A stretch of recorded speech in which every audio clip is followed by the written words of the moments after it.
नमस्कार मित्रांनो, 2026 मध्ये BBA, BCA, BMS हा कोर्स जर महाराष्ट्रात करायचा असेल तर आपल्याला सीईटी द्यायला लागणार आहे आणि या सीईटी साठी रजिस्ट्रेशन फॉर्म जे आहेत ते ओपन झालेले आहेत.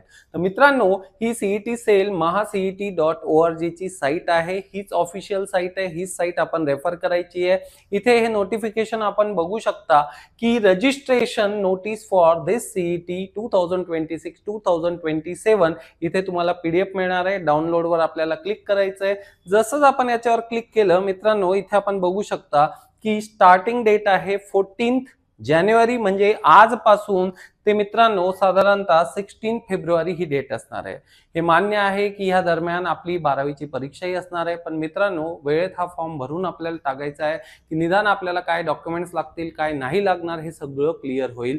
त्यानंतर विद्यार्थी मित्रांनो 16 फेब्रुवारी नंतरही 2-4 वेळा ही जी आहे डेट्स नॉर्मली वाढते. 4 वेळा तर नाही, पण साधारणतः 1-2 वेळा ही डेट वाढते. पण वेळेत फॉर्म भरला तर मित्रांनो कुठलीही अडचण येत नाही. परीक्षेचा जो कालावधी आहे तो अंदाजे तुमचा 28 एप्रिल ते 30 एप्रिलचा असणार आहे. म्हणजे 12वीच्या परीक्षेनंतरही बराचसा वेळ तिथे तुम्हाला प्रिपरेशनसाठी मिळणार आहे. आणि NSG अकॅडमीने ह्या प्रिपरेशनसाठी स्पेशल बॅच जी आहे ती प्रिपेअर केलेली आहे. तर विद्यार्थी मित्रांनो त्या बॅचच्या चौकशीसाठी खाली दिलेल्या नंबरवर आपण संपर्क करू शकता. Thank you very much.